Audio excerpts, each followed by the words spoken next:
All righty then.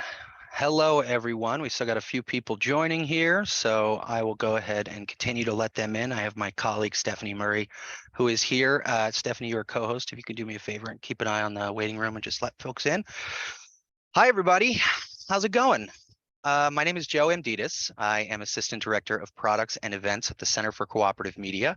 And like some of you, many of you, maybe none of you on this call, I have been mildly and annoyingly obsessed with this new tool that came out recently in its free research preview late last year called ChatGPT.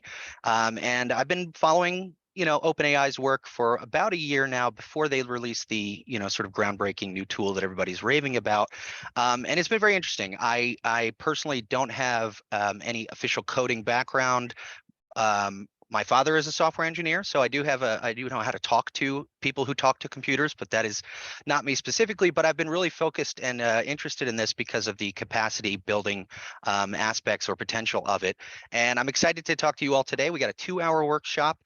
This is going to be a pretty casual environment. I only have, I think I maybe have 16 slides max for a 2-hour session. So we're not going to be just watching my screen share the entire time, but we are going to get into it. I want to start real quick. I'll just give you a basic overview of sort of what we're going to cover today, what we're going to talk about. So if you have any questions or if you want to take a break or do anything, just remember that we're on our own computers here. We're on a Zoom. This is not a high intensity, high pressure environment. We're all people. We're all just hanging out. So please post in the chat if you have questions. I'll keep an eye on that. You can also use the raise hand feature on the reactions button at the bottom of your Zoom window, and that will let me know that you want to talk.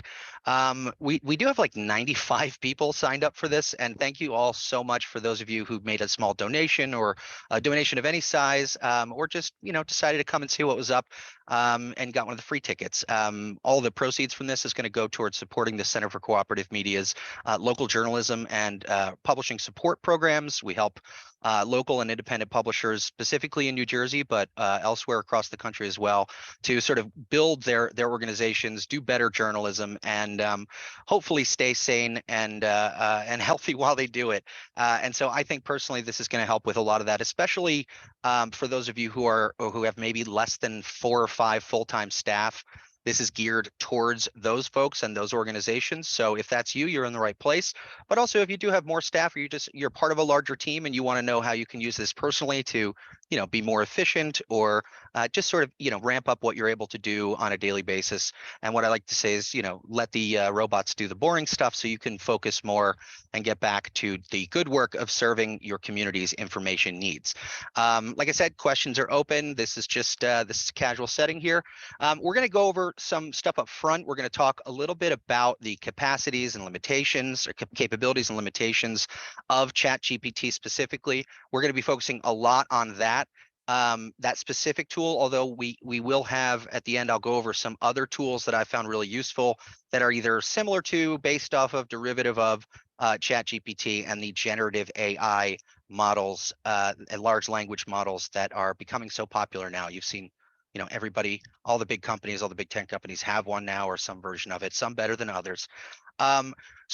Also, this is geared towards very beginners. So if you've never used ChatGPT before, if you've played around with it a little bit, but you haven't really done a more deeper dive into some of the capabilities or automation integrations and stuff like that, this is for you. If you feel like you're a little bit more advanced, thank you, welcome. Please let me know, especially if you're one of those super smart people who does know how to talk to computers, maybe has some experience working with APIs and things like that.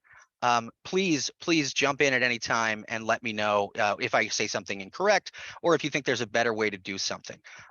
Hey, Carrie, thank you. Yeah, go ahead and post in the chat, introduce yourself, tell us a little bit about what organization you work for, what your skill level or experience level is with this kind of tool. And at the end of this, everyone who registered for this, I wrote a little ebook that outlines all of my thoughts and experiences and ideas for this that I'm going to give you all a free copy at the end of this. So you'll get a link to that. There's also several links that'll be in my slides, little short links that you can go to throughout with additional resources and information. Crystal, I see you. Very nice. Thank you. That we're going to get to that as well. So these links will be really helpful. We have things like flowcharts to help you decide or figure out if this is a good task for GPT. We have ethics. We're going to talk about the ethics policies, disclosure policies. We're going to get into it. Why don't I just go ahead and start? I promise this will not be an entire thing of screen sharing with me in a tiny little window.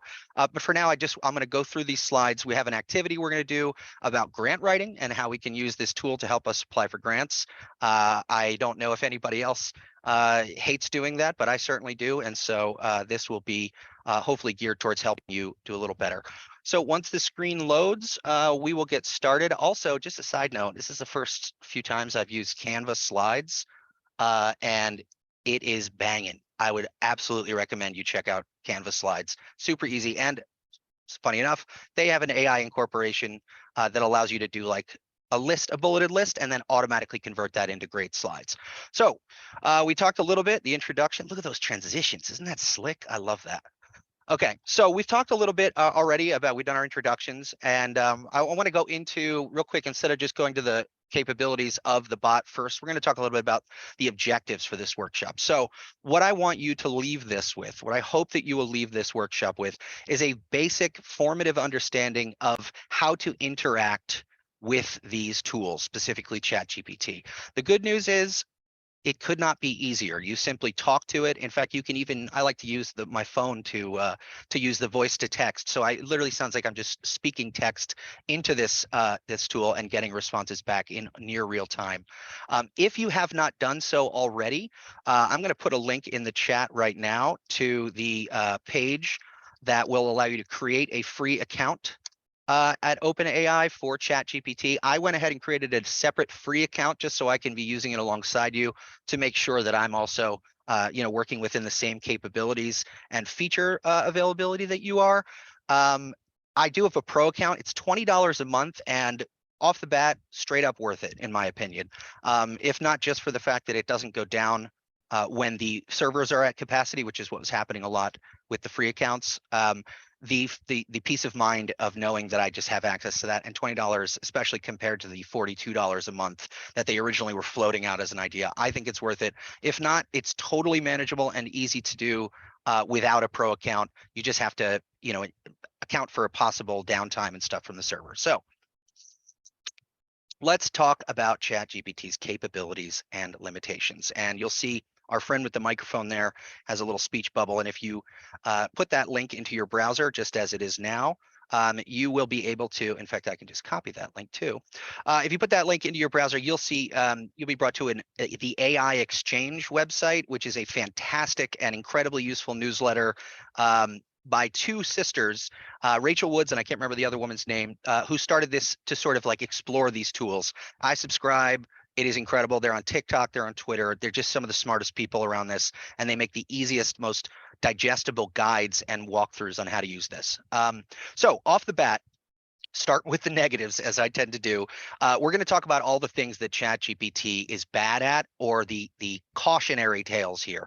So as you can see, bias and inaccuracies. The way that these tools work is they are trained on large sets of data, text, numbers, information, and just like what you put into your body, what you are, what you eat, that's what these bots are. Whatever you put into these bots, it will be what they regurgitate in various forms. So as a necessity, if you put bad data, bad information, biased information, skewed opinion, all that kind of stuff, what you put into there, when you get those responses from these bots, they run the risk of replicating those biases and inaccuracies. And if you've read anything about ChatGPT and the way that this stuff has worked, and the think pieces and the articles that have come out, you'll know that it is very common that they mess up. So obviously, we want to make sure, and I say this in the ebook at the end, that you'll get robust and constant human oversight. In fact, even redundant oversight is necessary. Also, similarly related, lack of creativity. You can only repackage and repurpose the same set of information or data set. So many different ways before you start to notice patterns and just sort of repetitive nature of the way that these bots work and what they spit out. So you still have to add that spark of human creativity in there as well. Also, it's important to be careful about an over-reliance on automation. These tools, especially ChatGPT and its derivative or its predecessors or successors, I should say, they do feel like magic. They straight up feel like magic, and it is very tempting to just always throw it to the bot, And once you start getting those instant feedback and responses from it, you start to feel this creeping sense of, well, I'll just copy and paste whatever the bot gave me, and because it's been right before. I very, very, very much want to caution you against that because even in some mundane and low stakes environments, that can really damage your credibility and make you just look like a lazy, jerk who doesn't really care about the people that you're using this information to respond and have conversations with. So I would caution against that. Chat GPT specifically, we're going to get into some of the technical distinctions between what is GPT, versus what is Chat GPT. But Chat GPT, suffice it to say, is a chat formatted model or adaptation of these large language models known as the GPT model, or GPT 3.5, they call it now. You don't need to know any of that for the purposes of this training, but just know that they're tailored to certain situations, specifically chat and conversation. So it may not work for every situation, especially when you're dealing with the complexities and nuances of news gathering and reporting efforts, okay? Finally, on this part, I'll just say that if you really want to go deep and you really want to start integrating these into your workflows at a scale that's larger than, let's say maybe more than maybe 100 or so requests per day, although the cost of each request did reduce by tenfold in the recent update, it is still possible that it may cost you money over time to implement these kind of solutions. And you also, you may have to pay somebody up front to implement and fine tune the models and do this kind of stuff to make sure that whatever system you do set up that is based on or interrelated to these tools is solid and that won't break. And then if it does, you have to pay somebody to fix them anyway. So just be aware of that. There are costs associated, although in the ways that we're using them today, at least at the small scale, they're negligible at best, I would say. I think the latest update with ChatGPT and the full access to the API, it is $2 for 1 million tokens. And we'll talk about what tokens are in a second. But just know that and keep that in mind. And again, check out that link from the AI Exchange. Very cool stuff there. All right, just a few more of these. Just to reiterate, they are not trained. These models are not trained to be correct or factual. They are just regurgitating text that sounds plausible, and essentially, this is a very drastic simplification of what they actually do, but essentially what they're doing is they are looking at all the text before and trying to figure out what the most likely word or response to come next will be. So that means if it sounds good, it'll say it in most cases. And anybody who's ever tried to ask the tool to generate a list of links or sources about a research paper or topic, and then tried to click on any of those links and gotten straight down the line 404 page does not exist errors, will understand what I mean. It is simply replicating what it thinks is the most likely response or next word in a sequence. So keep that in mind, and also keep that in mind, the fact that they don't really always understand the nuances of human communication, and again, they contain bias, but that sort of makes it difficult to understand at times why a particular type of output comes back to you based on your requests. And we're going to spend a little time later sort of tweaking and adjusting the prompts that we end up making to make sure that we get the right response or the right kind of response that we want going forward. And I also encourage everybody to consistently and constantly go back and retool and try to fine tune air quotes there, fine tune your prompts so that you get the output you want. And then again, this little bit.ly link here goes to OpenAI's homepage where they talk a lot about this, who gets to decide what goes into the model and what it says back. So also just a note, I will be sending the slides, the documentation, the whole shebang, the recording, everything, as well as a transcript from this session to everyone who registered after we are done. Okay, so while we're doing this, I hope you're making an account at OpenAI. I hope you're making a free account or a paid account if you want to jump right in head first. But I want you to be ready so that when we do start getting into this stuff, you can play along with us and follow along as we go through. So newsrooms, how are we going to use ChatGPT in our newsroom? And I'm hoping that everybody, as you're listening here, I would love if you could put your thoughts in the chat, answers to some of these questions, your thoughts, your suggestions, maybe some tasks or routines or workflows that you have to do on a regular basis that are very repetitive. It's very good at taking care of those kinds of things. So let me know in the chat what kind of, responses, tasks, and jobs that you have to do on a regular basis that you would love to at least get some help with. So let's start. I'm going to stop sharing real quick, and I'm going to go over to ChatGPT, and I'm going to talk about how we generate, edit, and format text with ChatGPT. So I will stop my share here, and we're going to come back over to the actual program, and we're going to get into it. So let's do that. All right. So once everyone can see my screen now, okay, if you've used ChatGPT before, you are familiar with this page. This is the home page for ChatGPT. Over here, you would normally see the history of conversations that you would have with this model. It has light mode and dark mode. Here is your text input box where you're going to submit your requests, and you're going to talk to it, right? Up here, this button for a new chat will clear the board, and it'll start a brand new thread. Once you do that, and of course, this morning, I noticed that it wasn't properly loading the thread history. So fingers crossed that this works. Let's just go with this thing on and see what it says. Boom. So our chat history is here. Its names our chat. It tells us this is this conversation over here, and it says it's online and it's working. So this is basically the interface that you will use going back and forth between your different threads. Give me 1 second. I want to stop real quick. Do we have any questions or anybody having any issues logging on or getting an account set up? Okay, cool. It doesn't look like anybody's having any huge problems at the moment. Let's just start with something that is pretty simple.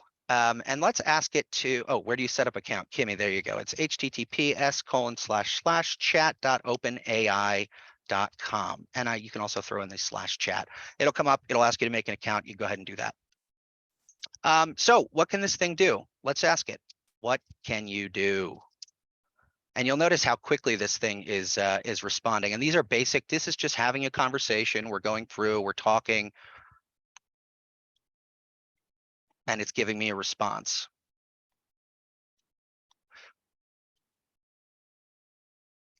Okay, cool. Now, in addition to asking it questions just one-off, you can also paste text into here. So I'm just going to go to the center's website, and I'm going to ask it to summarize some text. So I'm going to go to our About page, and it's a little too long for me. So I'd like to just get a quick summary of the main takeaways from our About page, and so that I can get a quick overview, a sense of what this organization is, this Amorphous Center for Cooperative Media. What does this thing do? What is it about? And you'll see that ChatGPT is able to summarize these bullet points. So I'll just copy this, and I'll bring it back over to chat, and I'll say, can you summarize this text in a bulleted list? And then I'll hit Shift Enter to start a new line instead of automatically sending that. And I'm just going to paste that text in here. Now, you want to be careful because there is a text limit, there's a character limit. I think it's like 4,000 characters.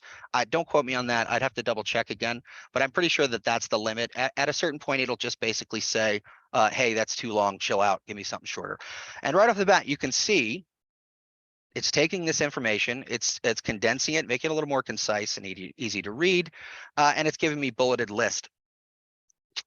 Now, what makes this so crazy and so useful is not simply that it can perform one-off tasks like this, but that it remembers the conversation that you're having up to a certain point, little asterisk there. And you can say things that refer to previous conversations or responses in this in a way that normally you would have to restate the entirety of your question. And to me, that's what makes this so powerful, because I can say, what about, you say, can you put that in a table? Let's see.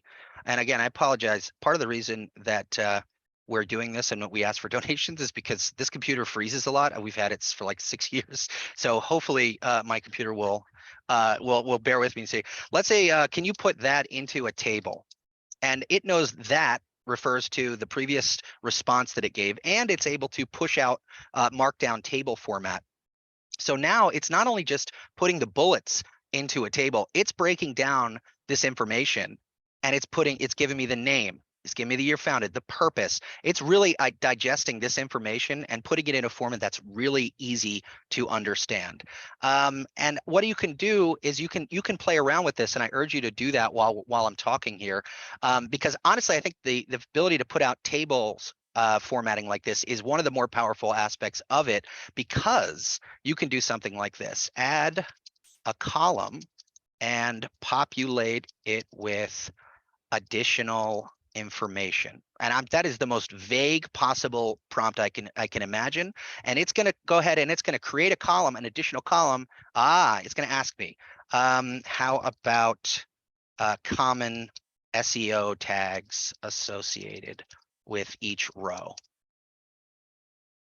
So I don't know how it's going. There we go. Boom. It's going to give me tags. I should say, let me stop this. Let me say keywords instead of tags.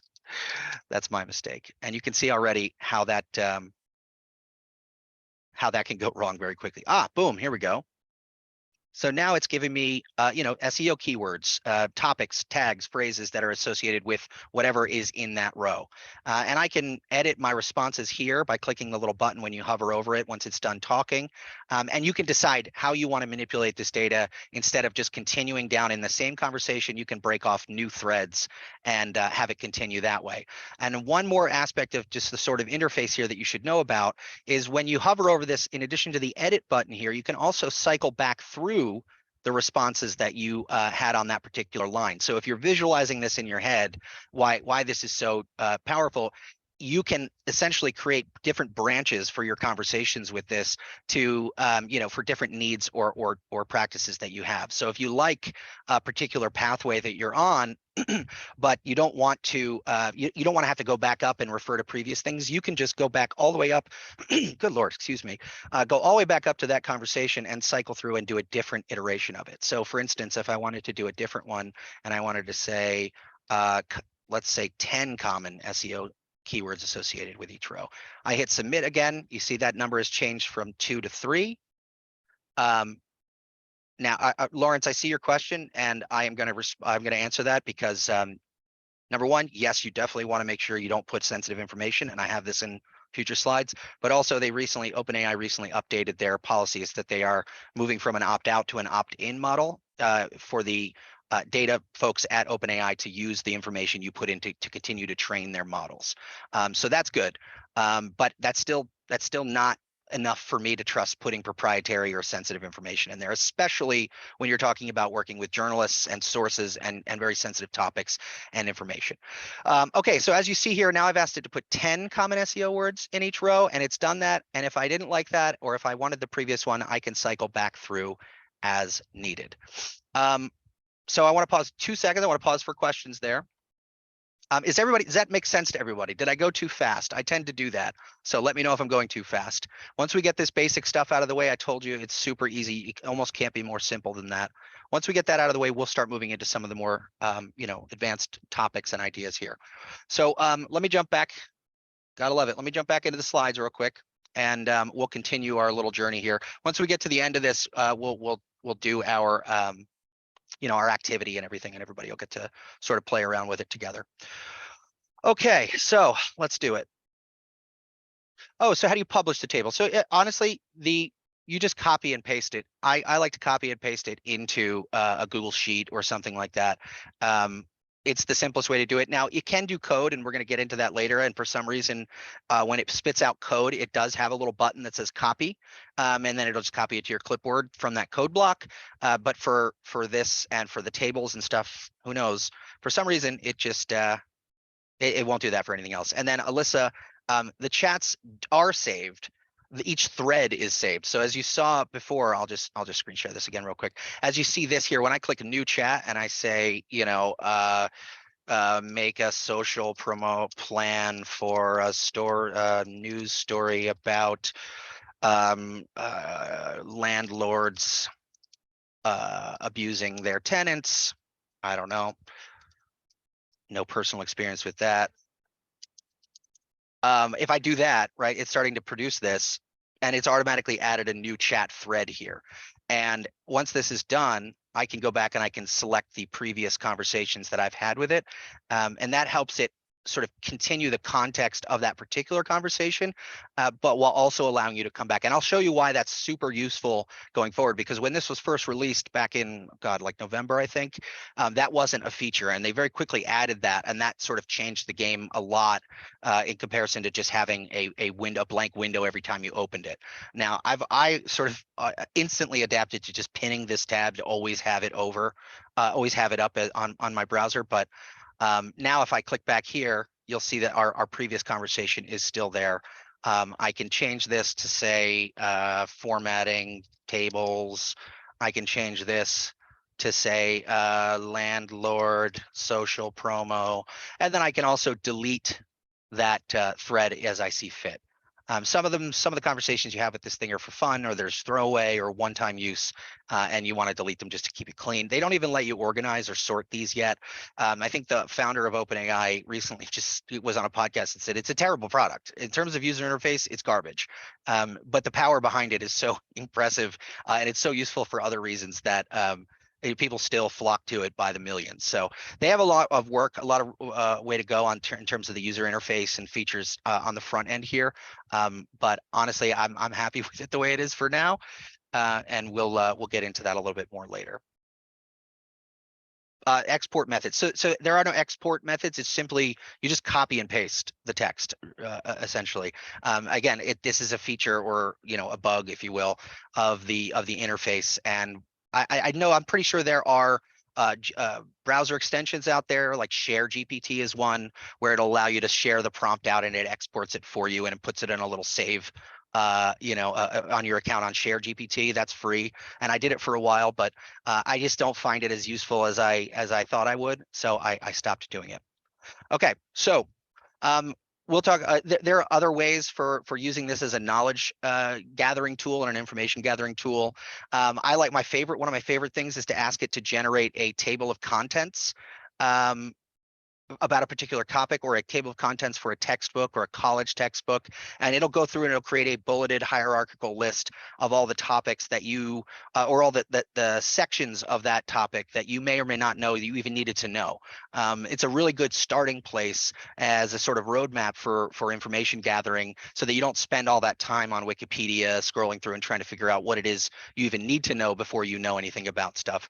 Another one is creating a list of FAQs. This is probably one of my favorite use cases for ChatGPT. Is there are so many questions. You think you know a subject, and then you put out something in public, and the public gets a chance to ask questions, and all of a sudden you realize how many additional questions are out there that you didn't even contemplate. So I've used it to generate a list of questions that I can then try to provide answers for, and put that up online for attendees, for participants and things like that, for partners. And then also, one of the things I like to do is ask it, what are the most common mistakes or pitfalls of a particular activity or topic? And usually that just gets my head in the right space to really start getting off on the right foot. Okay, one of the best uses of this tool is the power for it to help you do back office stuff. I generally try to avoid using it to create or produce information that is going to be put out to the public. Now, there's a little bit of an exception when it comes to like social media copy, where I'll give it an article I've written and I'll ask it to generate like a series of 10 tweets or social posts about that topic when it's limiting it to the information I've given. But the back office stuff is really powerful. Like I showed you before, generating summaries of large text and documents, generating questions and answers, translating articles into different languages. This one is a little touch and go, because it's certainly better. From what I've read, it's better in a lot of the more common languages that are used than some of like Google Translate, for instance, doesn't allow it to bring in the additional context of an entire conversation when you're translating. Although the best one out there at the moment, I believe, is duped, but ChatGPT is up there in terms of the quality of translations. It does not hold a candle to actual human translators or interpreters. So do not go ahead and hot swap this in for your next event or your next publication and think that that's going to be just a perfectly normal and fine thing to do. It is nowhere near as good as those folks. So again, generating email subjects and drafting emails or rewording them in different styles or tones.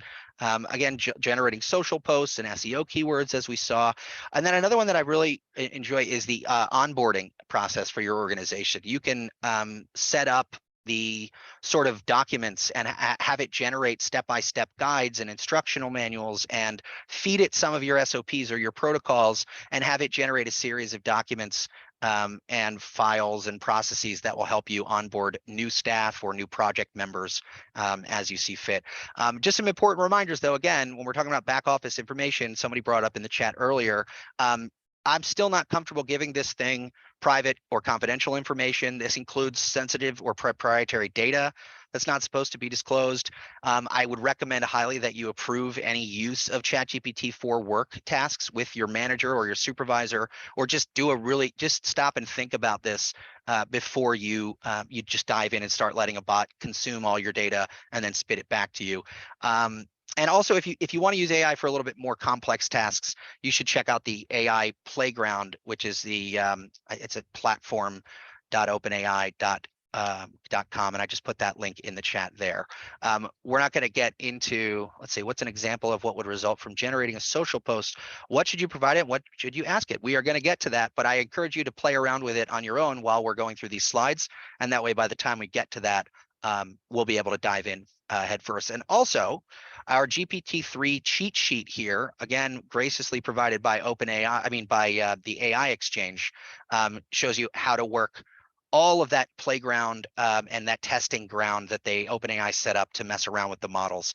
That is also free to use, I do believe. So please check those out.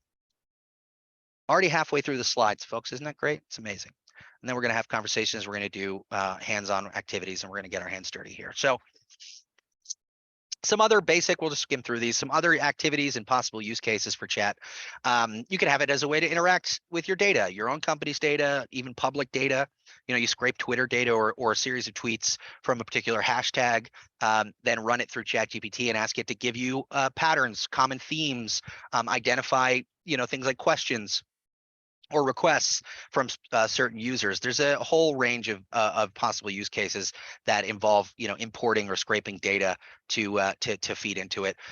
You can also have it collate, summarize emails, share those summaries on Slack or Teams with your coworkers, just by simply adding an email tag in Gmail and then sending it to something like Zapier, which is an automation tool, which I'm going to get into later. And it's all in the book. It's all in the ebook that you'll get as well.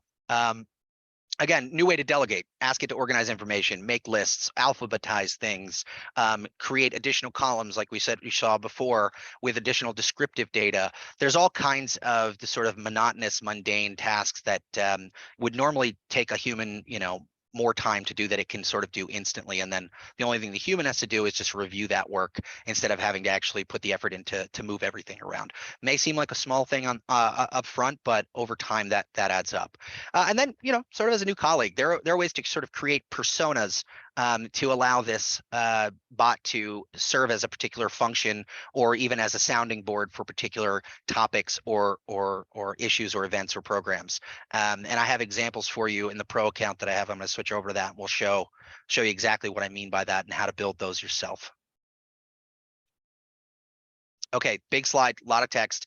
This is meant to be intimidating, so don't worry about it. And also, this entire list is in the book. Here's just a snapshot of some of the ones that I was able to come up with, ideas for how you might implement this, or you might use this tool going forward. Oh, wow, this is a big message in the chat here. I'm not going to read that now, but remind me to come back to that because it looks interesting. Okay, so I'll just cherry pick a couple of these. This is fun. Generating templates for different types of news stories that are more programmatic, like obituaries or crime reports or human interest pieces. Custom newsletters based on user preferences and interests. Honestly, creating user profiles or augmenting your CRM efforts by feeding it the sort of interactions you've had with particular group or individual partners, and suggesting possible engagement strategies. Like we saw before, creating social media calendars and publishing schedules, learning guide for professional development, transcribing audio and video recordings. This is something that OpenAI does through their Whisper API. It's way better than Otter apparently, which is saying something. Flowcharts and visual diagrams. We're going to get to that. ChatGPT can convert plain text into a more machine readable format, similar to, or for example, mermaid.js is a visual mapping and diagram language that allows you to instantly generate flowcharts and mind maps based on text input. So very useful there. I've already used that a couple of times as well. Again, all of this you'll get in the book and in the recording and in the slides that I'll send over after this. So we're not going to spend too much time here, but if you want to take a screenshot and look over it while you're listening, you can do that now, and then we will move on. Okay, moving on. Okay, ethics. Ethics. This is the biggest conversation. Everybody has these, and everyone's hand wringing over, oh my gosh, people are going to use this to make more bullshit on the internet, and it's very true. Yes, the slides will be available afterwards. And it's true. People are going to use this to make shit content. They're going to flood the market with it. It's already sort of happening. The crypto bros have shifted over to this now, and the hype train has left the station, if you will. And it's the hustle mindset crew have gotten their hands on this, and they are insufferable and relentless.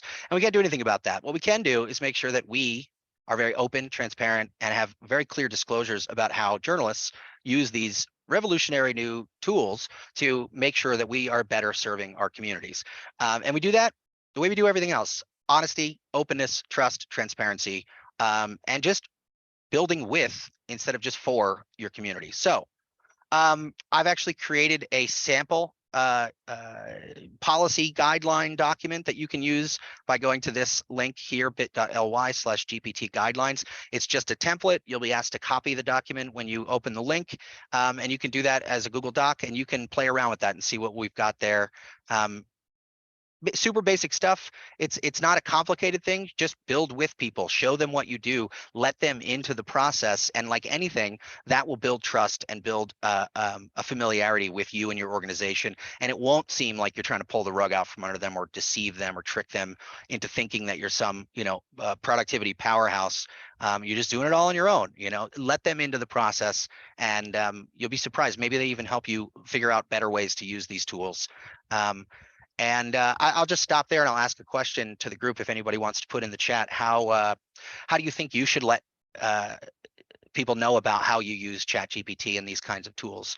I'll bring up the guideline that I made here while we talk about this, and so that we can go over it. But does anybody have any thoughts on how they might, or first thoughts on how they might disclose their usage of these tools to their audience or to their community? There we go. This is the document. I'll zoom in a little bit so everybody can see it a little easier. This is this sort of, like I said, this is just a template. It was generated in part by AI, and it's only intended as a starting point. And it's just a basic introduction. We have transparency. Any content generated by ChatGPT is clearly identified as such, and it gives a use case.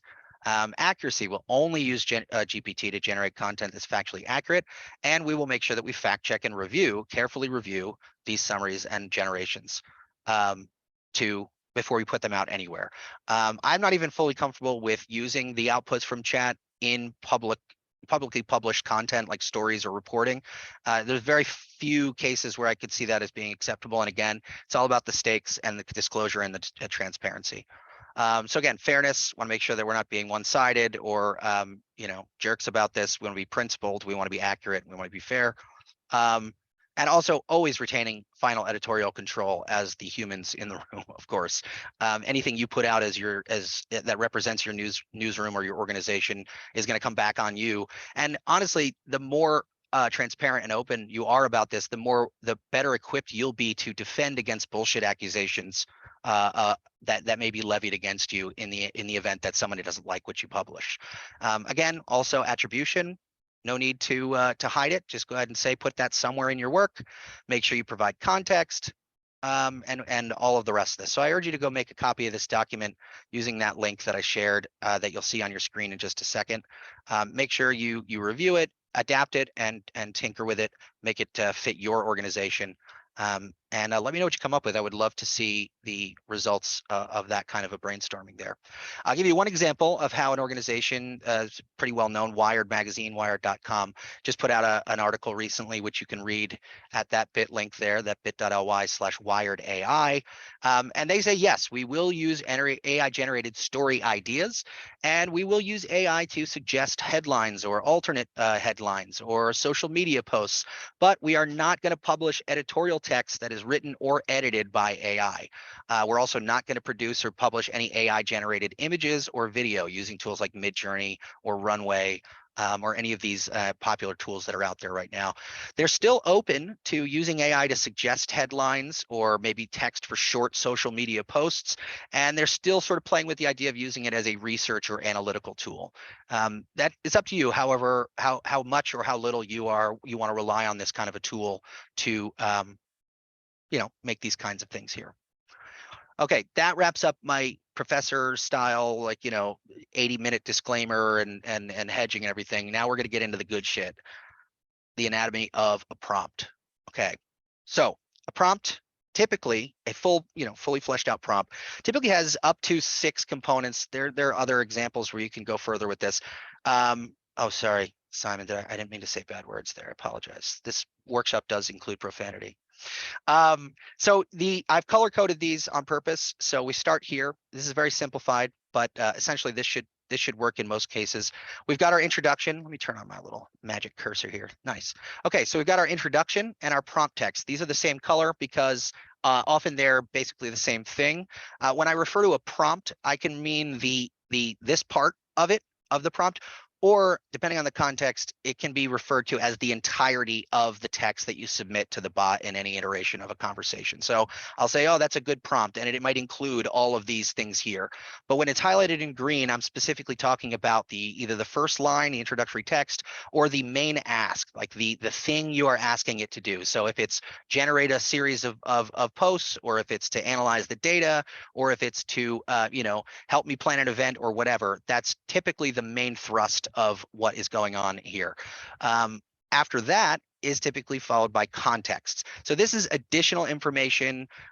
You saw me do it with the Center for Cooperative Media's About page. The prompt would be summarize this text in a bulleted list, and the context would be the information that you'd like it to summarize, right?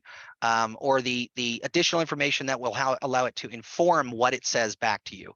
This is also very closely related to the constraints or additional instructions. Constraints are just like don't write in the third person, don't include any hashtags, don't repeat any. There's a million different things you can tell it not to do or to tell it to avoid doing. That can be character limits, although it's not very good at understanding that. It can be anything that you're basically preventing it from doing or trying to have it avoid. And then there's additional modifiers and instructions that you can do, such as tell it to do it in a particular style, or give it, like I said, give it a length, a tone, and other commands that help sort of like shape and tweak the responses that you get in your prompt. And you can load those up front, or you can send them as additional follow-up messages in that conversation thread like we saw before. And usually, and then there's the conclusion. These are also referred to as stop sequences, although that's not exactly perfectly accurate. But essentially, this is the closing statement. This is like, okay, the last line of the prompt. It reminds it what you want it to do and how you want it to present the information. And I'm going to show you what a fully fleshed out prompt might look like in that case. So let me load this up. Oh, I already have it loaded. Look at me. All right, this is coming straight out of, my God, this computer, it's like dying right now. It is not happy about this at all. So I have here, we have the book that you're going to get after this. I'm going to give you a breakdown here. You just saw this part, the green highlighted, the blue, the red, the context, all that kind of stuff. There's that list again.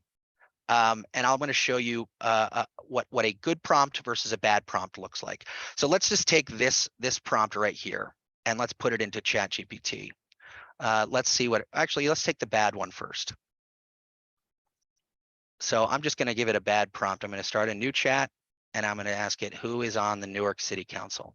Okay, so automatically it's like, I don't know what the hell you're talking about. It does at least recognize that it's Newark, New Jersey. And it's essentially trying to give me an answer. Yes, I'll make the screen bigger. I apologize. It's trying to give me an answer, right? It says go to the website. Doesn't even give you a link. It doesn't know that. But if I try something a little bit more targeted, let's try something a little bit more specific. And since we know that ChatGPT is only accurate up to 2021, let's see if we can get a different answer. Oh, okay. So it doesn't have real information. Okay, that's weird. I didn't ask it for 09. Okay, let's see. Let's see if it can change this and say in 2010. Let's just try 2010. See, it does not. So this is giving you some information about see, is there a reason one might want to include all the relevant in a single prompt versus adding it in various follow-ups? So that's a great question, Marie, and the answer is essentially the limit of memory that it has and the messiness of it. So if I want to preload something with information to give me that all in one shot, it'll allow me to, I won't have to go back up and continuously refer back to like 6, 7, 8, 9 conversations ago. And so that can be useful there. So it's really not liking this one. So it really does not want to give me this information. And it is because it's not Google. Very good question. Very good, Stephanie. Yes, it is not Google. Well, let's try something else then. Let's see. Let's tell me about the history of the Bloomfield, New Jersey Historic District and any plans to preserve it for future generations. Okay, so now it's giving me more information about this. And again, we have to fact check all this. We have to make sure that it's accurate because again, you can tell it's not up to date. It's using a dead database that's not live. It's not connected to the internet. So here we go. It's giving me all this information, and I can review this, I can use it in any way I want, or I can use it as, some kind of idea. So that's a basic, super basic prompt. But if we want a better prompt than that, we're going to have to add things like context and constraints. Here's a slightly better prompts here. We see the green and the blue highlighted. Again, I forgot I got to zoom in, sorry. We can see, please summarize the key points made in any interview. Kimmy, it's getting its information from a large set of data set of information that was scraped and then cleaned and then uploaded to the model that ranges only up to the year 20, I want to say 2021, but I can't remember. I think it's 2021. Yes, thank you, Ava. So it's basically a large chunk of data, which includes information from the internet, like sites like Reddit and all that kind of stuff. But it does not have an active connection. It can't like go back and search. Bing AI, which we're not going to get into too much here, does have that capability, and there's a whole other way of interacting with that that bot as compared to this one. But this one's a dead database. It is not connected to the internet.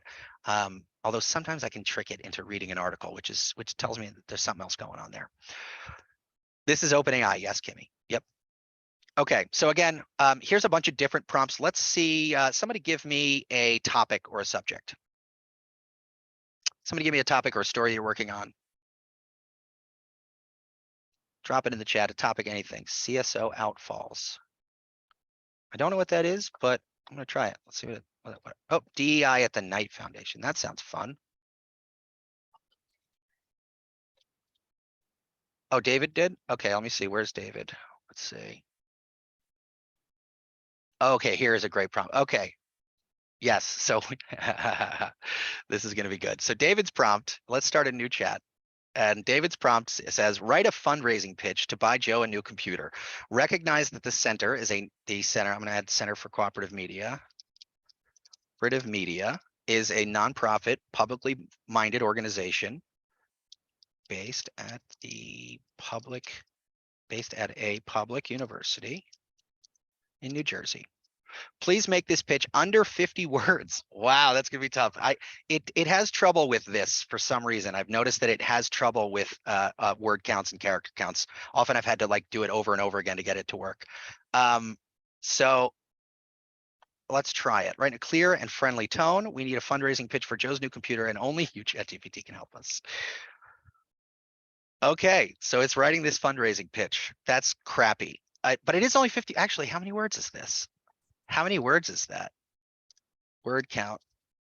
I wonder if that actually got the if it actually got the word counter correct. Let's see. Come on. Okay, well, let's try this one then. How many words? 41 words. Wow. They may have updated because that's impressive. It usually isn't able to do that. Now I'll say make it longer and address it to Stephanie Murray, the director of the center, and make it mean.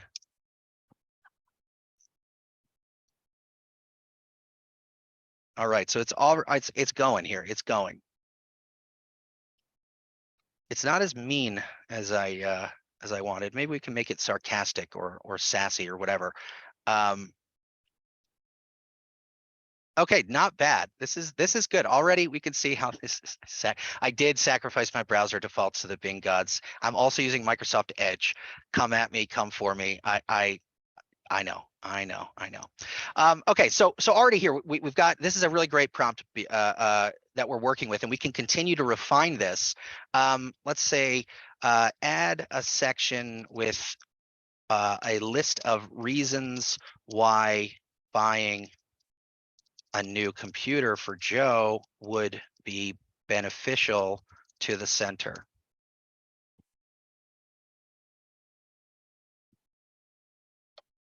I really did. And I finally got it. I got early access to it. And the day I got it, they just nerfed it. They just cut the legs out from under it.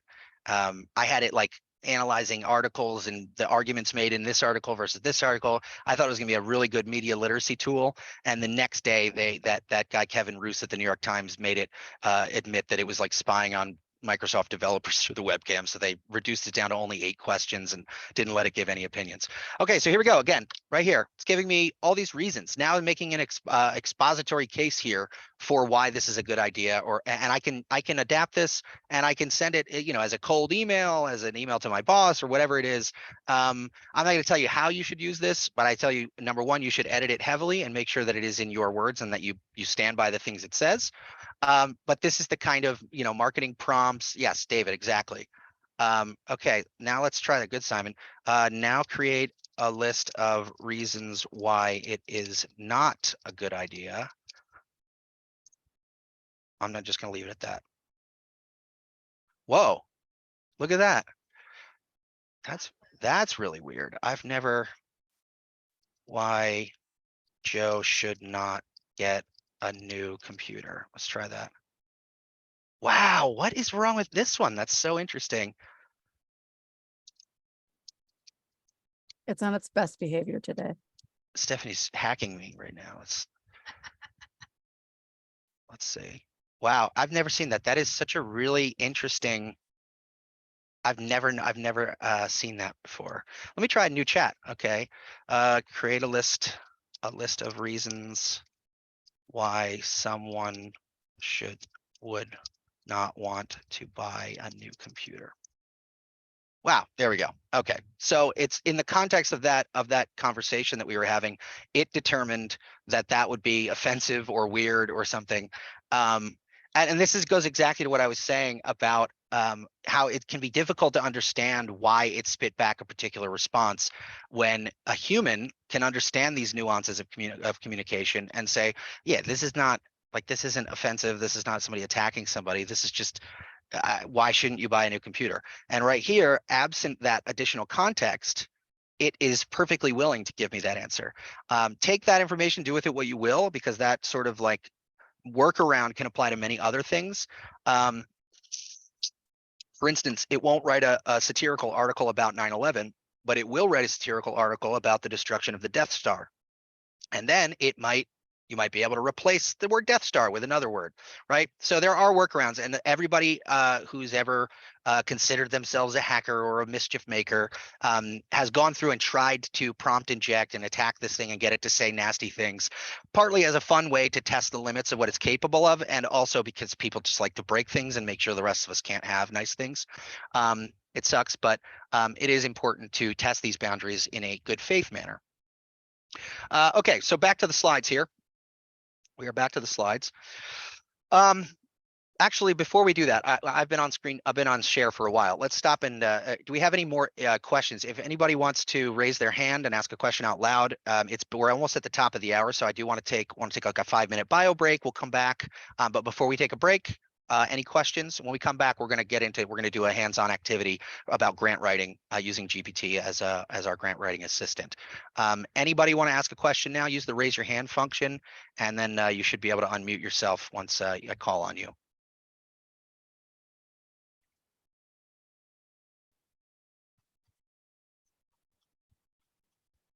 Okay. Yes, I'm absolutely going to do more of these workshops. We also have a Calendly link on the. Oh, Danny, that was a direct message. Sorry. We do also have a Calendly link on our website where you can book like a 30-minute call with me one-on-one if you want to just play with this thing and see what it can do, and maybe test specific use cases. It's free. You don't have to pay for it or anything. Just book a time with me, and we'll hang out. We'll shoot the shit. And we'll figure out what this thing can do. Okay, let's take a 5-minute break. I'm going to put a little music on. When we come back, we're going to get into the meat of this, and we're really going to get our hands dirty. All righty. I'll see you in 5 minutes.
Folks, there's a poll that popped up if you had a chance to answer it. I was talking with my colleagues and wanted to figure out what you all thought. Would you rather do this activity that's on the screen now? This is what I had planned for you. Would you rather do this individually, take 15 minutes and then come back and discuss?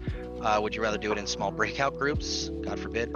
Or would you want me to do it on the big screen with everybody and sort of take input from the chat and stuff? So go ahead and answer that poll now. We'll wait like 2 more minutes, come back at like 2:03, 2:04 to dig in. If you would like to do it in groups or individually, obviously you can do it while I do it if it ends up going one way or the other. But and I'll probably do it myself regardless. But answer that poll for me real quick, and when we come back, we'll abide by democracy.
All right, so clearly the people have spoken. Apparently, you all want to have me do it on screen, which honestly is Sorry fine. to mess up your No, interactive no, no, activity, that's totally Joe. fine. I personally hate breakout rooms with a fiery passion, so I felt like I was sort of betraying myself by even suggesting that we do that.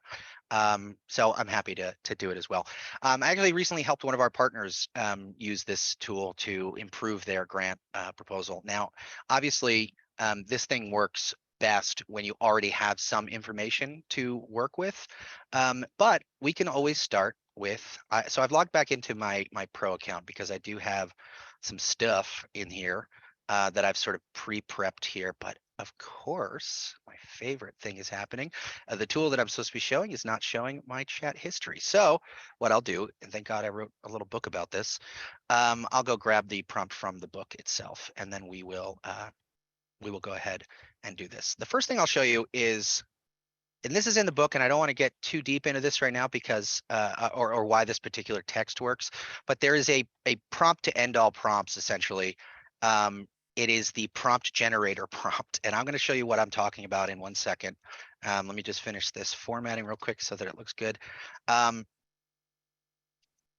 Okay, so God, I hope this still works. I was usually relying on the tools that I've already built with this thing. So because I don't have any of my chat history and the universe is conspiring against me, what I've done is I've put in this like prompt generator prompt, and this is going to get a little meta, so don't worry if this is weird. But what I've asked it to do here is I'm asking it, I want you to act as a prompt generator. Now, the act as part of this is a very common phrasing or framework that a lot of people have figured out that you can use with this tool to get it to draw on that massive database of information and hone in on a particular part of the data set. So whether it's I want you to be a marketing professional, I want you to be an expert event planner, I want you to be a nonprofit management consultant, I want you to be a professional grant writer. And you can do all these things. You can ask it to do that, and you can give it constraints and stuff. But why do that when you can simply ask it to do that for you? So what you do is you enter this prompt that you see on your screen there into ChatGPT verbatim. Now, to be fair, again, I don't know exactly whether this will work because I wrote this about a month ago, and it's worked for me now that it was in the system. No, this is available in the free version as well. I just went back to the pro version because I was hoping that it would have all of my chat history, my conversation history with it. But I was on the OpenAI Discord this morning, and everybody's freaking out because all their chat history is gone. Apparently, they're working on it. They say log out, log back in after 2 minutes. I did that. Clearly, it's not working. So right now, we'll have to start from scratch, but that's where a lot of you will be starting anyway. So shouldn't be too big of a problem. Now, I'm going to gloss over this a little bit because I don't know why this works so well. These sentences shouldn't really make too much sense, but when I hit this, it's going to give me some stuff, and I'm going to stop it immediately, and then I'm going to give it a title. So let's do this. Okay, so this makes no sense. This either doesn't work anymore, or I would have to put in my next title. So my next title, I'm going to copy this, I'm going to paste it in, and I'm going to say as a professional grant writer. No. Okay, so that's broken. So we're going to go back here and we're going to say, I want you to act as a professional. Now, something's wrong with it right now. Grant writer. And it's happening because today was the day I was doing this workshop. I'm convinced. So a grant writer. So here's my prompt is I want you to act as a professional grant writer. Now I'm going to add some context. I will provide you with information about the grant I want to apply to, and you will help me craft my proposal to ensure that maximum likelihood, that my proposal will be accepted and ultimately funded.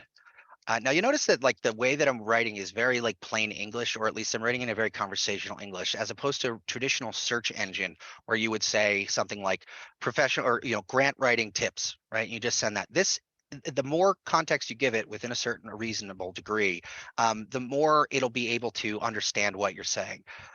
You will also help me understand and create the various aspects and components of a grant proposal and give me feedback on my proposal as necessary. Your responses should be concise and tailored to the task at hand. Okay, so now I'm going to hit enter on this. This is not the best one I've come up with, but it basically hits a lot of the bases. Let's see if it works. Let's see what we got. Now, right now it should say, I'm happy to do this. Here's what it's going to ask for information, right? So let's take a grant proposal. Let's see. There's one in New Jersey right now that's open called the New Jersey Civic Information Consortium. They're offering grants. They have an RFP out right now for up to $1 million. I think $100,000 grants. Oh, look at this guy. Who's that?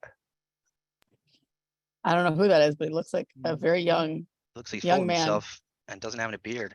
Okay, so we have a grant proposal here. This organization, this wonderful nonprofit, is offering money for projects that are about local news, and they are going to be allocating $4 million almost in these areas here. In particular, investment in ecosystem infrastructure. They have a request for proposals that's open for the public. Now, if you're in the area, if you're New Jersey, apply. I urge you to apply. And right now, I have all this information. This is the whole selection process and everything. So I'm just going to take this, and I'm going to I'm going to leave off the questions part because we don't need to know that. I'm going to come back to chat, and I'm going to say, here is the information about the grant I would like to apply for. Please help. And I'm just going to leave it at that, and I'm going to paste it, right? Okay, so now it's giving me some tips for crafting a successful grant proposal. Now, every category that it gives me, every bullet point that it gives me, yes, I'll copy and paste that prompt into and again, all of these prompts and even better ones are actually in the book. In fact, I'm an idiot. I should have just scrolled down a little bit, and here's all these prompts. So here's a grant writing prompt, and I'll just paste that. I don't know why I did that. I'm an idiot. I got a little nervous, to be honest. Okay, so I pasted that in the chat. Now, feel free to copy and paste that into your chat and see what you get with that. But I have other ones here that we've come up with: event planner, digital marketing, all this stuff. You're going to get this at the end of this, so don't worry about that. You cannot. You can try pasting the URL. Watch. So if I ask it to. And it's weird. I found it. If I ask it like summarize this story or this article or this post, it typically doesn't do it. Can you summarize this for me? Oh shit, look at that. See, this is what I mean by like, I don't know if it's really connected to the internet. It clearly is. It can clearly, let's try, help me a grant. It is wrong, right? So it is wrong. It's like pulling weird information. The deadline's not April 22nd. So this is what I mean. So it's giving me a very similar response to what I did before. And because of course my chat history is missing. Good Lord. Don't worry, your conversation data is preserved. Check back soon. Oh, okay. So they've already pushed an update and let everybody know, hey, this is messed up. Don't worry. So I'll go back and I will paste that grant writing proposal again, or grant writing prompt. I'm going to paste that in here. I'm going to send it. It's going to say, oh, awesome. Here's all the stuff, right? Now I'm going to go back here again and I'm going to give it the context for this grant proposal. Can you help me write an effective grant and attractive grant proposal for this grant opportunity? Yeah, compelling probably would have been better. Could I use GPT to search through ridiculously long government docs? No, well, not ridiculously long ones, but I'll throw you a bone here, and you should go to explainpaper. I think it's .org. Explain Paper is it's .com, is a tool that is similar to GPT and uses very similar tools, but you can upload a PDF of your own, and then it'll summarize. You'll be able to, it'll search and use it as that database. I'll put that in the chat as well. I love this because it helps me just get through the main points of an academic paper that I'm reading if I need to know the basic takeaways. And I'm pretty sure it's free. I don't know if it's freemium or free or straight up free, but let's get back to the task at hand real quick, and then I'll give you all this stuff again is in the appendices of the book. Okay, so right now, let me zoom out a little bit. I know that it's hard to read. Right now, we've got sample grant proposal to help as a guide to help develop your own. Okay. Yes, so write one section at a time. I was just about to do that. So now we've got the sections here, and I can adapt it. So right here it says our proposed budget, for example, is $5,000. But we know, because we're humans who've read this thing, that the grants are Did I even put it in here? I think it's 100,000. No. Did you guys remove that or something? Okay.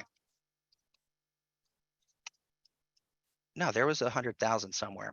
Anyway, as far as I understand, oh, here we go. Yeah, grants up to $100,000 will be awarded from a $1 million pool. Again, why it's important to read the material instead of just pushing it over to chat and expecting it to know what's going on.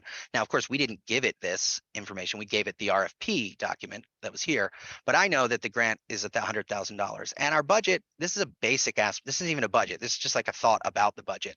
So what I was going to say before, well, yeah, Kimmy, I wonder how they will react. She wants, how will the Civic Info react if everyone on the call writes very similar grants? Because we all use this wording. Now, the wording I gave you is the wording about the role of the bot. This is its instructions about the bot.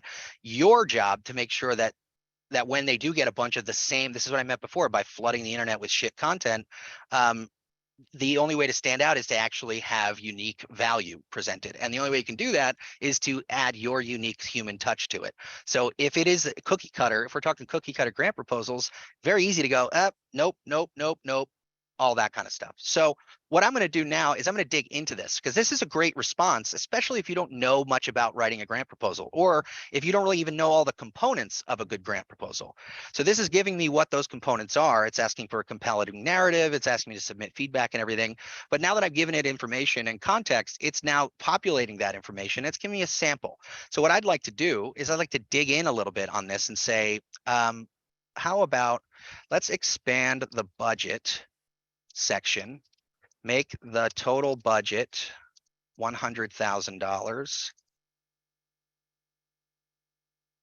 include costs of translation of our final product into at least 3 languages other than English, and give me a breakdown, give me a table with a breakdown of the various costs associated with a proposal of this kind.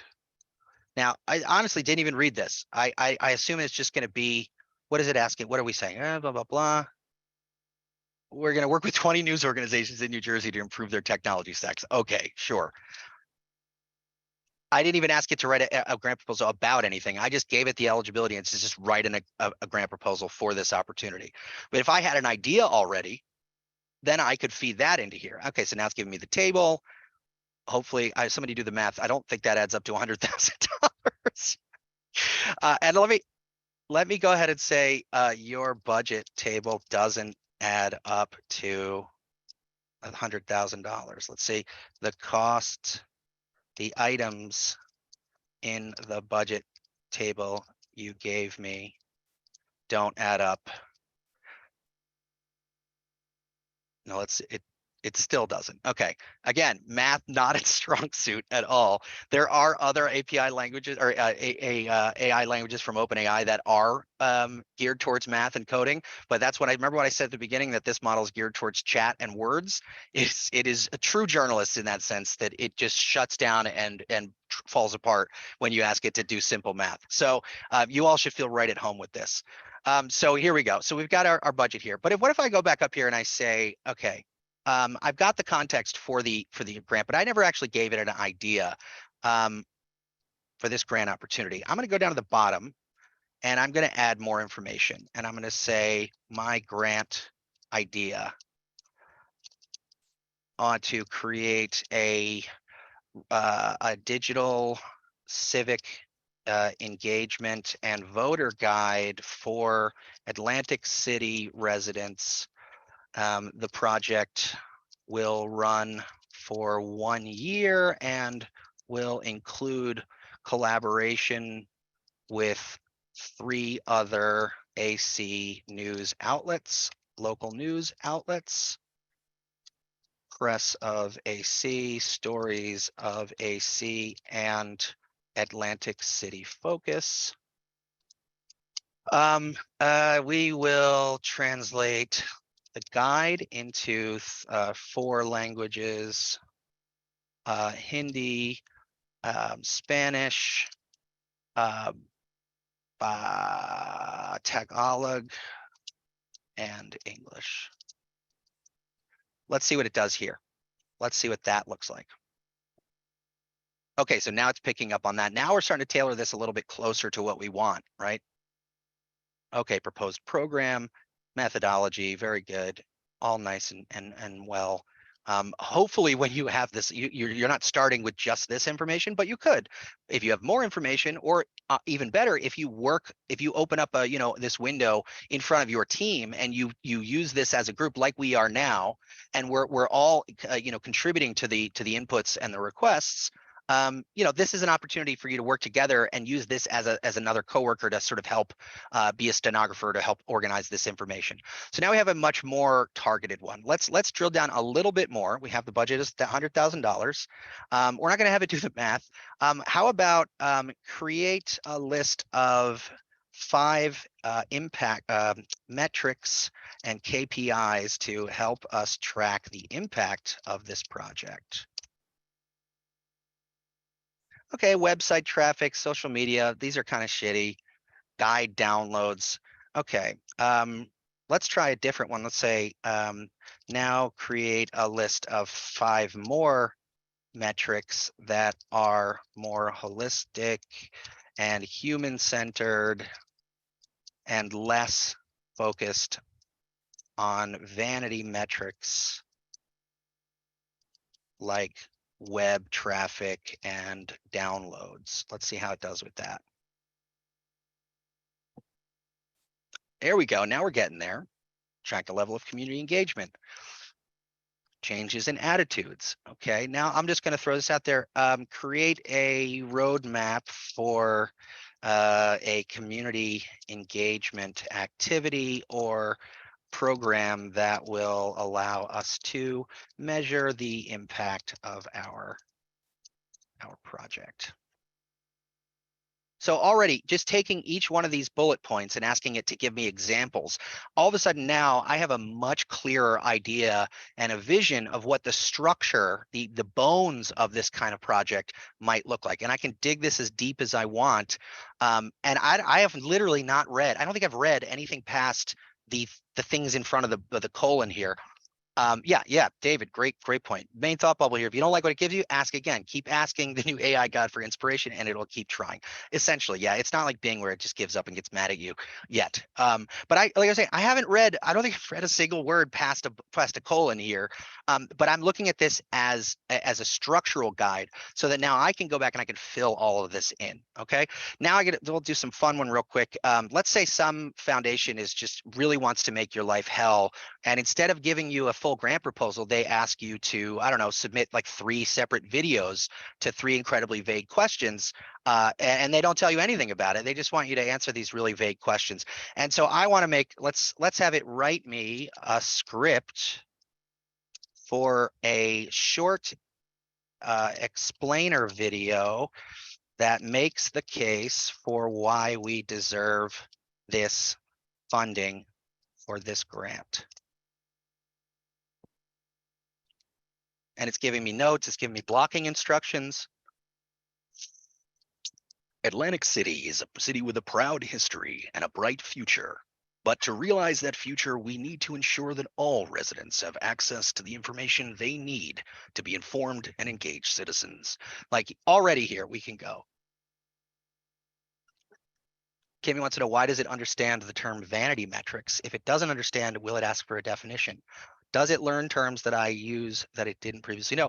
That's a great question. So I can't give you a scientific answer because I don't understand or know how to even interact with the stuff behind the scenes on this, the actual bot's brain and everything.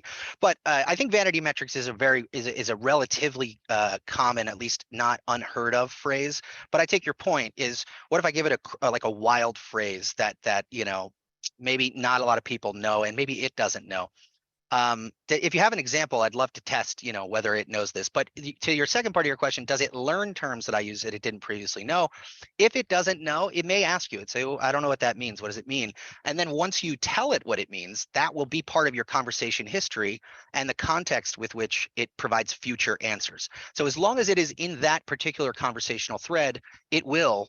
Yeah, those are really vague. These are like very woo-woo sort of Let's try CSO outfalls. I would love to.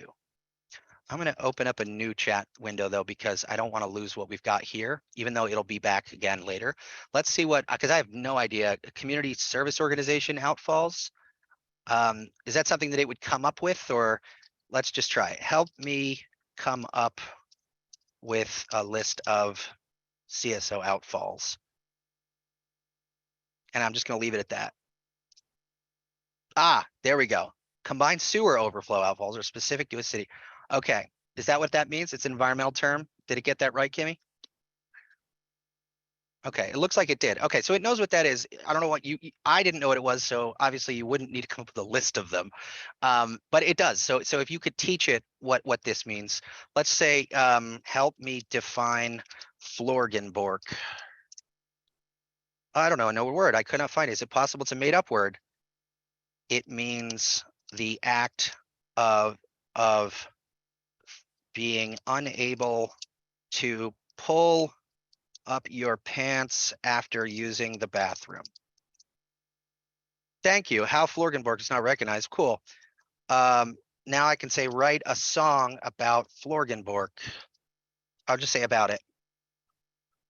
Cool. So now it remembers that I've given it a definition, and it's writing a song about the struggle of having your phone in your hand and being unable to pull up and do your pants after using the bathroom. Don't ask me where that came from. There's a weird ChatGPT in my brain, and it doesn't always work the way everybody would expect. And it wrote a song, Florgenborg, Florgenborg. My pants were down. I was feeling like a dork. So it not only knows the word now, it rhymes, it can rhyme it, and it can do all these kinds of things. Thank God damn it, Heidi. Thank you. It's being recorded.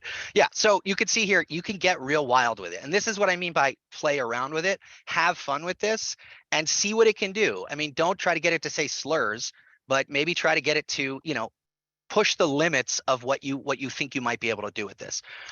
So again, back to what we said before, I'm going to stop this part of the exercise so we can have a discussion, but we now have a video script that we can adapt to our needs here. We have a basic outline of an engagement plan or program that we can use to track and measure impact. We have some of the additional metrics that we can look at, as well as some vanity metrics. And we have a basic outline of structure of what a good or a decent grant proposal might look like. And then just to make it fun, I don't think it'll do this. Rewrite that in the style of Hunter S. Thompson. It won't do this now, right? Oh, it will. Okay, here we go. All right, buckle up and get ready for a wild ride. Here's a possible rewrite of the script of style of Hunter S. Thompson. Atlantic City, baby. It's a city with a past, a present, and a future. But let me tell you, that future ain't going to be worth a damn unless we get the information flowing like a river through this town. So it's like you can have a lot of fun with this. This is good stuff here. So I'll stop sharing for now, and I'll let everybody, unmute, and we can talk a little bit about your thoughts here. Isn't it? No, it is not universally distributed throughout OpenAI usage. It's just local for that conversation. So if I started a new conversation thread, it would not remember what a Florgenborg was. Okay. The creepy, the Smeagol, I can't do that on the call. Can't be doing that on the call. Not recorded, at least. It's 2:30. We got 30 minutes left on the timer here. The activity, I thought that was fun. I hope you did too. I hope it was useful. I mean, we can recap some takeaways. We can, we can talk about additional resources. That's the best one, I think, right now. And we can take questions. So right off the bat, I'll just start. I'll give you some resources here. To start this, I've been compiling this list. This is not directly related to AI, although there are several AI tools in this list. I'm going to drop a link in the chat of useful shit that I found on the internet. That's on the center's website. I encourage you to go through that. It's a little Airtable base there. It's not called useful shit on our website. It absolutely is, actually. It is not, the is social it? media, the social card says useful shit on it. Oh, good Lord. Yeah. This is how you know she doesn't check what I do. So and I've also got a plain text version of these, although I do have to add a few last minute additions to the to that page. But the Airtable database is fully up to date. You can sort it by the type of tool that it is, whether it's free, paid, or freemium. And I put a little star if I think it's particularly neat as a tool, and I use it. Lastly, okay, I'm not going to get too into this because this is like we're getting beyond beginner necessarily, but show of hands here, how many people have heard of or ever used the tool Zapier? Okay, I've seen some hands. If you want to make your apps talk to each other, yes, for me, but you don't know how to code or any of that stuff, and you want to play around with it, Zapier is a free account that lets you do up to 5 automations. And what it does is it'll let you set up a series of triggers and responses. So for instance, let's say you get a Slack message or you get an email that has a certain keyword in it. Then Zapier will see that and go, oh, that's my trigger. And then you can set up and say, if you see that trigger word, I want you to, let's say, send that prompt along with an additional instructions to, it is, see, I told you. Yeah. You didn't know that? Yeah, it says useful shit when you share it on Twitter, but I covered the shit part with tools. So it'll take that trigger and say, oh, we got an email under this tag that says GPT or whatever. And it'll send that. You can have it send it to ChatGPT along with some additional instructions, like provide a thoughtful and helpful response to this customer's question. And then Zapier will say, cool, I've got the response back from OpenAI. And then it'll create a draft in your inbox so that you can review it and make sure that the question was answered correctly. I've used this. Oh, thank you, Simon. I appreciate that. I kind of forgot we did a Zapier training. I've used this all over the place. I've used it more recently now that OpenAI has released the full ChatGPT API, which just means that it's a set of controls and instructions that lets other apps link up and talk to it. So that now when my coworkers have a question or about a particular project or about the center or whatever, in Slack, and they sees a certain keyword, Zapier says, oh, that's my trigger, sends it to OpenAI. OpenAI says, word, let me respond, and then sends it back to Zapier, and Zapier says, here's the response, and posts it in Slack as a little bot response. So now we've effectively integrated ChatGPT, the full version, into our Slack channel that we can use it to ask us to generate emails, to generate lists, everything we just did in that interface we can now do as a group in Slack, and we can use it to trigger oh, that's my trigger response bot in real life, although that can refer to several psychological issues as well. So that might make a good sticker. That maybe our next sticker release at the center, a little Zapier thing with, oh, that's my trigger. But yeah, it's incredible. There's just so much more you can do. And I'm really excited to share the book with you because I've worked a long time on it, agonized over it, and I'm really excited to hear what you all think. And I'll just go ahead and share that with you now, I guess. Might as well, right? I'm going to send it to everybody along with the recording. This is it. It's the beginner's prompt handbook. I'll paste the link in the chat to the book. If you would do me a favor, if you're going to share about it, we want to try to raise a little bit of money. Again, my poor computer, but we want to try to raise a little bit of money. We're not going to gatekeep it from anybody. If anybody can't afford it, we'll give it to them for free. I don't care. That's fine. But it would be cool, if you found it useful, or if somebody thinks they might find it useful. Just don't do what Jeff Jarvis did and post it 2 hours, on Twitter 2 hours before the event, the workshop was supposed to go. But the bit.ly is there. It's I'll put it in the chat. It's bit.ly/local-news-GPT. And please let me know if you want me to add anything to this, because I kind of did this on my own here, and I want to know if I missed anything, if if you have better ideas, if you come up with good prompts. Yeah, I sent him like 6 DMs and was like, hey, thanks for the promo with your 800,000 followers, but I was hoping to get a few dollars from that. I think it's down now, hopefully, but there's the link. It's yours. Thank you so much for, Alessandro. ChatGPT appears to struggle with verbatim quotes. Oh, duh, David, genius. Yeah, it doesn't. Yeah. Oh, so I agree, Alessandro. I tried to. No, that's perfect. I'll just have chat summarize your chat message and let me know what the main takeaways were. So yeah, it does not. It does not like verbatim quotes. What I've tried to do is I've tried to create a transcript fixer, for instance, where I give it a prompt and let it and say, here's your instructions. I'm going to give you a transcript. I want you to clean it up. I want you to remove extra spaces and stutter words, and I want you to extract the main quotes. And there are times when it's bang on and it's great, and then there are other times where I don't even know what it's possibly thinking, because it gave me the most nonsensical responses I've ever seen. So that's one. This is why I cannot stress enough, and I stress it almost too many times in the ebook, that rigorous and honestly redundant human oversight is key. You will look like such a jackass if you do not check the content that this thing gives you before you put it out into the world, or if you even decide to put it out into the world at all. We gotta go. Oh, absolutely. Yes, please, Crystal. I'd love to talk to you. Like I said, so please enjoy the book. Please hang out with me for a couple of minutes. Oh, Alyssa had a question. I missed it. Sorry. What do we got? What do we got? What do we got? Oh, there it goes over here now. Oh, do you have any privacy concerns allowing us to have? Yeah. Yes, I do have some privacy concerns.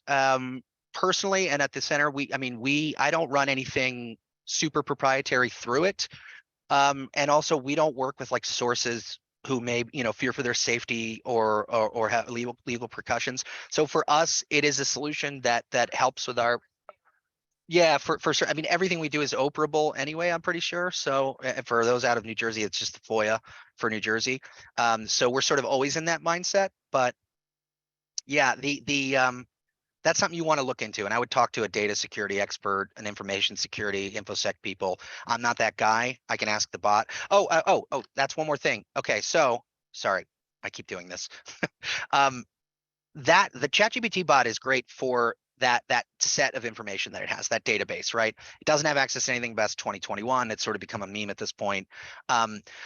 Recently released, shortly after ChatGPT exploded, was somebody commented earlier that I'm using Bing, is Bing AI. And Bing is a search engine based one that is put out by Microsoft.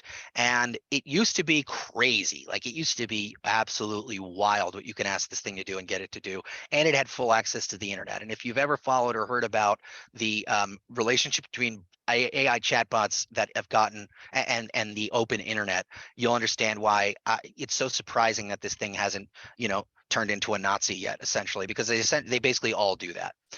This is what the new Bing AI Copilot looks like. There's also a sidebar thing that you can. I don't know if it shows on the screen share, but let me just share my whole screen instead of just the window, and that might be able to see it. Yeah, there we go.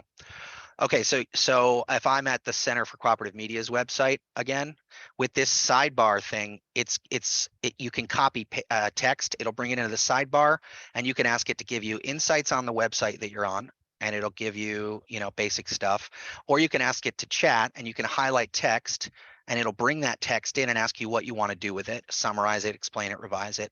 Or you can just go straight up into the chat here and say, is the New Jersey Civic Information Consortium offering any grant opportunities at the moment? And it's going to give you have 10 responses. I guess they upped that from 8 as of yesterday. So now it's going to go through some processes. It's going to search things. So this is really good if you want to quickly search the internet for, a list of sources or a list of information or resources on a particular topic. And you can see already here, it's giving me a little bit more specific information, and it's also citing the sources for these for this responses that it's giving to. I am interested in applying for a grant in civic engagement, and it's got a list of pre-planned responses that you can click on, or you can continue to ask it questions here of up to 2,000 characters. This is really weird still. I don't know everything about this. Oh, thank you, Alyssa. I appreciate it. I don't really know everything about this. I know it's fun. And like I was saying earlier, I put, for instance, the Cy Hirsch article about the Nord Stream pipeline, claiming that the US blew it up. And then there was this Danish or Dutch, I don't know what you're supposed to call those people, but Dutch or Danish person, journalist, who said that that was bullshit. And I asked it to analyze the arguments in both articles and tell me which one it thinks are more convincing and why. And it did it. It did this whole thing. I even like documented and copied the responses. And literally the next day I tried to do it, and it was like, as an AI model, I'm incapable of providing or analyzing arguments. And it's just so deflating, because I thought it would be a really good media literacy tool, among other things. But it is still a good tool if I want to wipe the slate clean here, and I say, give me a list of reputable sources about the Nord Stream pipeline.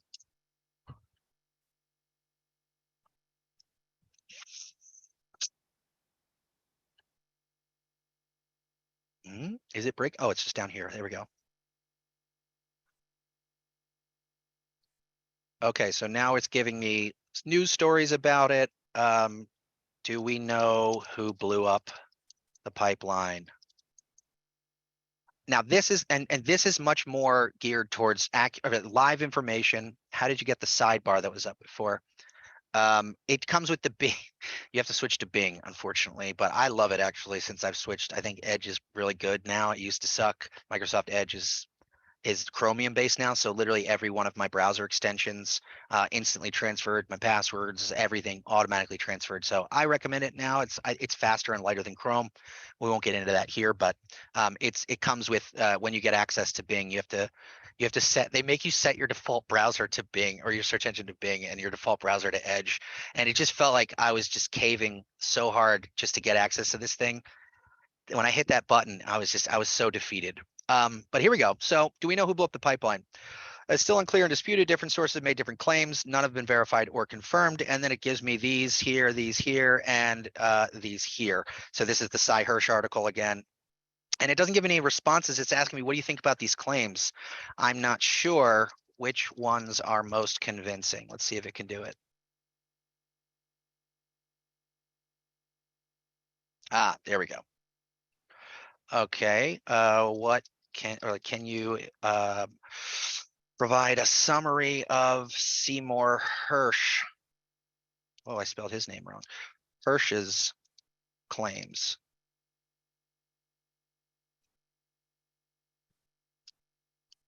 And it's giving you the search terms that it's going through. I don't really know why it does that. I think it's cool for transparency, but I highly doubt that it's just Googling or Binging. Forgot, I'm never going to say that.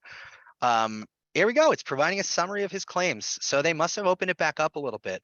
This is one of the problems with this is like every day or every week, it has different capabilities because they're all in such a mad dash to get these products out to, beat the market or the competition. And unless you're paying like really close attention, one day you might log in and be like, this thing's useless. It can't do shit. And then the next day you come back and it's like giving you all this information. And it asks you to read his full report, check other sources. How can I access? What are the challenges and criticisms of his claims? See, here we go again. We're back in action. And I could literally sit here for hours, and I definitely don't do that at work. I could sit here for hours and just go back and forth with this thing and figure out what it's good for. And you'll find new things all the time. And the best part is, so far, what we've done today, I've spent $0. Technically, I have a pro account, but we could have done everything that I did today with a free ChatGPT account or OpenAI account and this beta access. The only cost to my soul was installing and making Bing and Edge my default browser and search engine.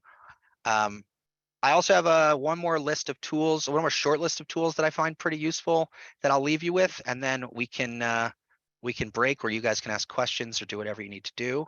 And as Stephanie said in the chat, I am going to be sending out the recording of this and the book and everything to everybody who registered. The stacks on AI Exchange. I haven't dug into them yet, but it seemed like there was some good stuff there. I'm sort of overwhelmed with all the stuff that it can do at the moment. So I haven't been able to dive in too deeply, but Rachel is, huh? So Stacks is like, it's just basically a repository of like tutorials and walkthroughs and like, how to build this and how to set this up with GPT that the folks over at the AI Exchange are putting together in their like members only thing. There it is. Yep. So yeah, transcribe calls, generate meeting notes. I highly suggest that you subscribe to the AI Exchange newsletter. It's not gaudy. It's not like annoying. It's mostly text based with some helpful screenshots. They've got really great guides and workflows and flow charts and everything. And there's a Slack team. Is it Slack or is it? No, it's Slack, where you can literally talk to the founders of the thing. It's just this woman and her sister. This woman, Rachel Woods, and her sister, and they're heavily cited and referenced in the ebook because I learned so much from them. Both, honestly, her TikTok is dope. That's where I found out about her, and I just found her on the rest of the internet. But her like short, really easy videos to help you understand how this stuff works. It's not masked in a bunch of like confusing language and jargon. She's just really straight shooter, and it's really refreshing. Yeah, definitely go subscribe to the AI Exchange newsletter. GPT for Sheets. I'll just throw that one out there. There's a browser extension that lets you call GPT into your spreadsheets. That one you have to have an account with OpenAI, a paid one, but it's not the same kind of paid one.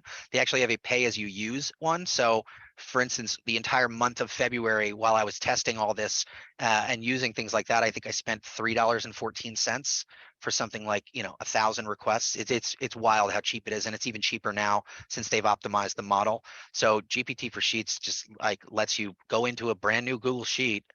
This is I still haven't even come close to unlocking like what this is capable of, but I just pop open a new Sheets Google Sheet, and all of a sudden I can call GPT in to perform actions based on the cells in my spreadsheet. Actually, let me pull up one that actually has. Let me see here. There we go. There's the GPT for Sheets guide. I'm going to open this one and this one. So here's a bunch of tasks that you can have it do. Here's the context, and then here's the result. And the way you trigger it is the same way you trigger any function or formula on Excel. I don't know if I have installed it on Edge yet, but it takes like 2 seconds. You give it your API key for OpenAI. You set these parameters, and then you can just call mass prompts. I actually spent $14 the other day by accident because I had it run on like 200 cells, 200 prompts at once, and then did it 3 times by accident because I refreshed the page. So you got to be a little careful with that. Do I have this? I do. Look at this GPT. I have it in here. So I'm gonna say the GPT. The prompt is this. The context, or actually, the prompt is the prompt is this. Context is this. Let's try it. Remove the emojis from this. That actually shouldn't work. Let's do equals GPT. Generate 3 subjects for a cold email about collaborative journalism in New Jersey. Enter. Boom. All right, so now I'm just going to do this, and it's going to go all the way down, and it's going to do generate 5 blog post ideas about collaborative journalism in New Jersey. Format addresses properly. I should have moved these down a little bit, but you can see it's already going, and it's giving me all of this stuff here. And all I have to do is click and drag. And then I can also, like I was showing you here before, there's some technical stuff that you can play around with to make the responses more creative, less creative, more, punish them for, or reduce the amount of duplications or duplicate words that show up. This is in a whole nother session, but basically it's super simple way to process data. So I'm having it do equals GPT. I'm telling it the prompt is this, the context is this, and then I can do things like 1.7. Don't worry about it. These are like temperature things like this. That may or may not work. We'll see. Yeah, that didn't work. So let's try a different one and just keep it as these simple ones. But the powerful part is the click and drag, where now I can go down the line and have it do this, the same formula, but on those cells. So if I just go here, now it's sending these prompts to GPT, and it's giving me all this kind of stuff. All that is in the book, in the resources page. It's crazy. Yeah. Go to the playground. Go to the playground and mess around with it. I think it's platform now. It's called platform.openai.com. And you can even play with the newest models. It's right here. Once you get it right, once you tweak your prompts and make sure that they make sense and they're giving you good outputs, then you can just bring that into the main model. This is my first Notion project. I use this to teach myself Notion, and I love it. There's some drawbacks, but I really love Notion. So thank you, Crystal. I appreciate that. All right, folks. I think that's pretty much going to do it for me. I really hope this was useful, and I'll drop the link. I'll send you the link to our, one-on-one session if you want to book one of those. God help me. This is what Calendly does to us. But go ahead and you can use this link to in the chat there to book a one-on-one with me, like 30 minutes if you want, to run some ideas by me. We can play with this as well. Uh-oh, Stephanie's sharing screen. Uh-oh. Oh, thank you. Thank you so much. I Yeah, felt like it needed that, though. thank you. I appreciate it. I thank you all for coming, and I hope it was worth whatever money you did or did not spend on this. I really wanted to make this as valuable as possible, and I'm looking forward to your feedback about the ebook. And I'll see you soon. Bye, everybody.